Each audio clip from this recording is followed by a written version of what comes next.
रामपुर गांव में एक छोटा सा जंगल था। उस जंगल में टुनटुनी चिड़िया अपनी मौसी बबली कबूतरी के साथ रहती थी, क्योंकि बचपन में ही टुनटुनी के माँ बाप की मौत हो गई थी। धीरे धीरे टुनटुनी बड़ी हो गई। उसकी दोस्ती बंटी कबूतर से थी। वो दोनों एक दूसरे को प्यार करते थे। एक दिन बबली कबूतरी उन दोनों को रंगे हाथ पकड़ लेती है।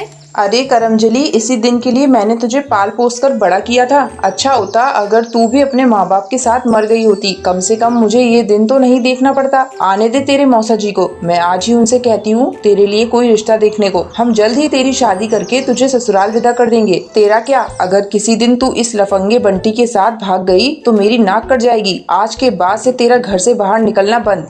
मौसी, मेरे साथ ऐसा जुल्म मत करो। बंटी के बिना मैं मर जाऊंगी।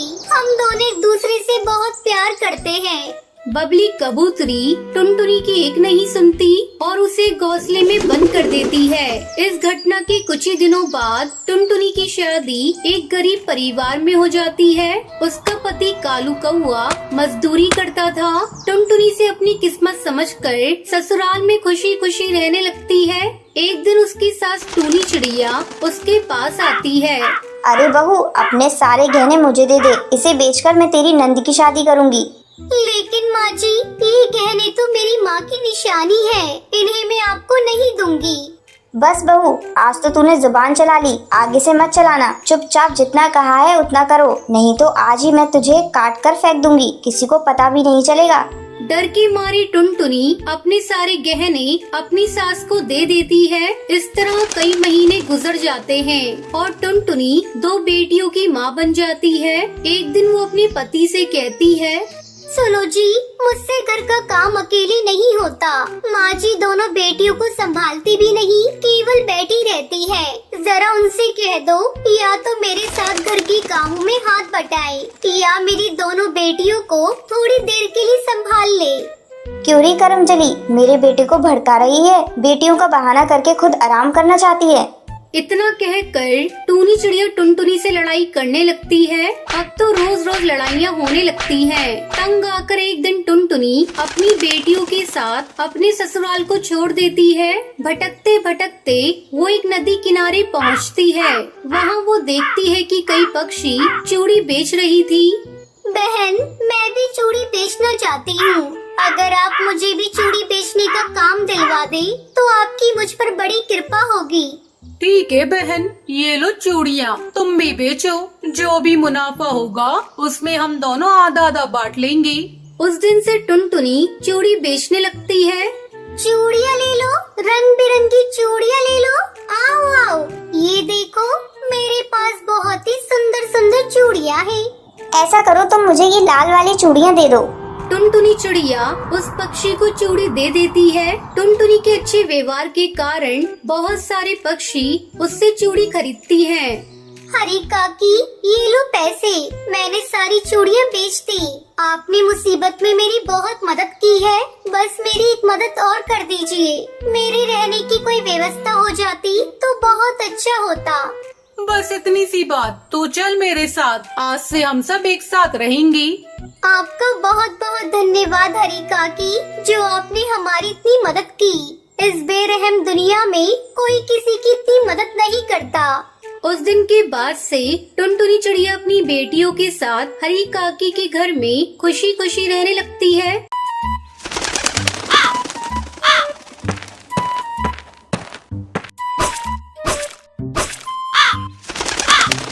रामपुर के जंगल में भयानक गर्मी पड़ रही थी। सभी पक्षी एक डाल पर इकट्ठा होकर बातें कर रहे थे। तभी वहाँ टुनटुनी चिड़िया आती है। अरे, तुम सब यहाँ बैठकर क्या बातें कर रहे हो? अरे टुनटुनी चिड़िया, तुम कब आई? तुम तो इतनी पिद्दी हो कि किसी को दिखाई ही नहीं दे रही। ज्यादा मत बनो कालू कौवे, इतना घमंड करना ठीक नहीं। तू मेरे पिद्दी होने का मजाक उड़ाता है। रुक, मैं तुझे अभी बताती हूँ। इतना कहकर टुनटुनी चिड़िया कालू कौवे को मारने उसके पीछे पीछे भागने लगती है। टुनटुनी चिड़िया, छोड़ना नहीं इसको, बिना मारे वापस मत आना। कालू कौवे और टुनटुनी चिड़िया का झगड़ा देखकर सारे पक्षी हंसने लगते हैं। गुस्से में कालू कौवा वहाँ से अपने घर आ जाता है और घर आकर गुस्से में कहता है, आज मेरे ऊपर सारे पक्षी हंस रहे थे। मैं इन सबको सबक सिखा कर रहूंगा। मैं इनके साथ वो करूंगा जो इन्होंने सपने में भी नहीं सोचा होगा। कालू कौवा सोचने लगता है कि ऐसा वो क्या करे जिससे ये पक्षी कभी भूले नहीं।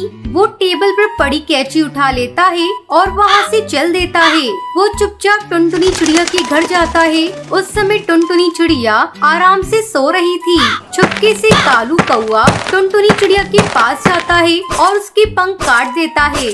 आज मजा आएगा। बड़ी चालाक बन रही थी, मुझसे पंगा लेने चली थी पिद्दी चिड़िया। अब मैंने इसको उड़ने के काबिल नहीं छोड़ा। कालू कौवा टुनटुनी चिड़िया के कटे हुए पंख को लेकर घर वापस आ जाता है और उसे छुपा देता है। अगले दिन जब टुनटुनी चिड़िया सोकर उठती है तो वो देखती है कि उसके पंख कटे हुए हैं। वो रोने लगती है। ये क्या, कल रात तो मेरे पंख सही सलामत थे। सोते समय किसी ने मेरे पंख को काट लिया। अब मैं क्या करूं? ऐसी हालत में उड़ भी नहीं सकती।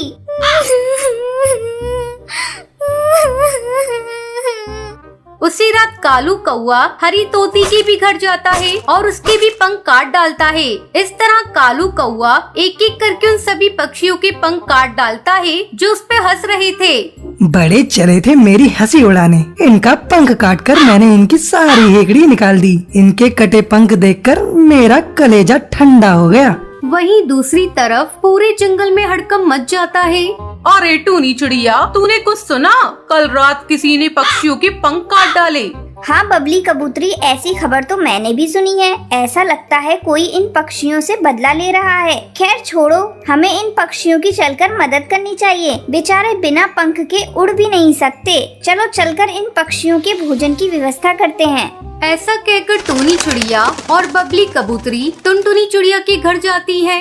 अरे टुनटुनी चिड़िया, तुम्हारी ये हालत कैसे हो गई? हमें बड़ा कष्ट हो रहा है। ये लो भोजन, इसे तुम खा लो। टूनी चिड़िया, पता नहीं मुझसे किसकी क्या दुश्मनी थी, किसने मेरे पंख काट दिए। तुम चिंता मत करो टुनटुनी, कुछ दिनों की बात है, फिर तुम्हारे नए पंख आ जाएंगे।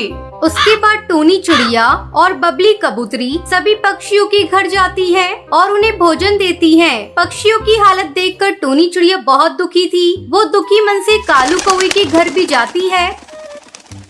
टूनी चिड़िया देखती है कि कालू कौवा पक्षियों के कटे हुए पंख से खेल रहा है। अरे ये क्या कालू कौवे, सभी पक्षियों के पंख तुम्हारे पास कैसे? इसका मतलब तुमने ही उन पक्षियों के पंख काटे हैं। ये तुमने बहुत बड़ा अपराध किया है, इसलिए अब तुझे सजा मिलेगी। टूनी मौसी, ये सारे पक्षी मेरी हंसी उड़ा रहे थे, इसलिए मैंने उनके पंख काट डाले। मैंने गुस्से में ये सब कर दिया, मुझे माफ कर दो। ठीक है कालू कौवे, इस बार मैं तुझे माफ कर दे रही हूँ, लेकिन अगर आगे से तूने ऐसा कुछ किया तो मैं तुम्हें कड़ी सजा दिलवाऊंगी। तुझे अभी चलकर उन पक्षियों से माफी मांगनी होगी। टूनी चिड़िया उन सभी पक्षियों से कालू कौवे को माफी मांगने को कहती है। कालू कौवा सभी पक्षियों से माफी मांगता है। टूनी चिड़िया के कहने पर सारे जंगल के पक्षी उसे माफ कर देते हैं। धीरे धीरे उन सभी पक्षियों के पंख आ जाते हैं और फिर सभी खुशी खुशी रहने लगते हैं।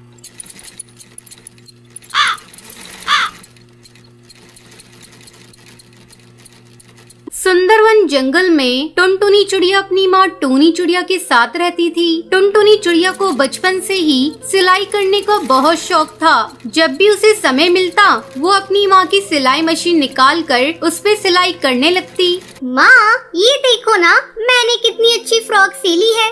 अरे वाह बिटिया, तूने तो बहुत अच्छी सिलाई की है। लेकिन बेटा तू अपनी पढ़ाई पर भी ध्यान दे। मैं तुझे एक बड़ी अफसर बनाना चाहती हूँ। तेरी परीक्षा होने वाली है और तू सिलाई करने में लगी रहती है। माँ, मुझे सिलाई करना अच्छा लगता है। मैं पढ़ाई के साथ साथ सिलाई करना भी सीखूंगी। मैं कुछ नहीं जानती। आप मेरा दाखिला किसी सिलाई सेंटर में करवा दो। ठीक है टुनटुनी, जब तेरा इतना ही मन है तो मैं तेरा दाखिला किसी सिलाई सेंटर में करा देती हूँ। अगले दिन टूनी चिड़िया टुनटुनी का दाखिला एक सिलाई सेंटर में करवा देती है। अब टुनटुनी पढ़ाई के साथ साथ सिलाई भी मन लगाकर सीखने लगती है। कुछ ही दिनों में टुनटुनी की स्कूल की पढ़ाई हो जाती है। एक दिन टूनी की सहेली बबली कबूतरी उसके घर आती है। अरे टूनी, ओ टूनी, कहाँ है? जल्दी आ। तब टुनटुनी चिड़िया कहती है, आंटी, वो माँ घर पर नहीं है, पड़ोस में गई है। आप बैठिए, मैं उन्हें अभी बुला कर लाती हूँ। तुम टुनटुनी हो ना? कितनी बड़ी हो गई है। जब मैंने तुझे देखा था उस समय तू बहुत छोटी थी। पहचाना मुझे? मैं तेरी बबली आंटी हूँ। टुनटुनी, तू जाकर अपनी माँ को बुला ला। टुनटुनी चिड़िया पड़ोस में अपनी माँ को बुलाने के लिए चली जाती है। थोड़ी देर बाद टुनटुनी चिड़िया अपनी माँ को लेकर घर आती है। अरे बबली कबूतरी, तू कब आई? टुनटुनी, तू जाकर चाय बना ला। फिर टूनी चिड़िया बबली कबूतरी से बातें करने लगती है। बबली कबूतरी टूनी से कहती है, टूनी, तेरी बेटी बहुत प्यारी है। मैं इसे अपने घर की बहू बनाना चाहती हूँ। मेरा बेटा बंटी एक वकील है और उसके लिए मुझे तेरी बेटी जैसी ही एक संस्कारी बहू चाहिए थी। तेरी बेटी मुझे बहुत पसंद है। तुझे इस रिश्ते से कोई एतराज तो नहीं है ना? नहीं नहीं बबली कबूतरी, ये तुम कैसी बातें कर रही हो? मुझे इस रिश्ते से कोई ऐतराज नहीं है। मैं लाख कोशिश करके भी इतना अच्छा रिश्ता ढूंढ नहीं पाती। जल्दी टुनटुनी चिड़िया और बंटी कबूतर की शादी हो जाती है। शादी के कुछ ही दिन में टुनटुनी चिड़िया एक बच्चे की माँ बन जाती है। ससुराल में सभी लोग उससे खुश थे। एक दिन बंटी कबूतर टुनटुनी चिड़िया से कहता है, टुनटुनी, आज ऑफिस में कुछ ज्यादा ही काम है। मैं रात को देर से घर लौटूंगा, तो मेरा इंतजार मत करना। इतना कहकर बंटी कबूतर वहाँ से चला जाता है। लेकिन थोड़ी देर बाद कालू कौआ तेजी से उड़ता हुआ उसके घर आता है। गजब हो गया टुनटुनी बहन। जब बंटी कबूतर अपने ऑफिस जा रहा था तब एक बाज ने उस पर हमला कर दिया, जिसमें उसकी मौत हो गई। इतना सुनते ही टुनटुनी चिड़िया रोने लगती है।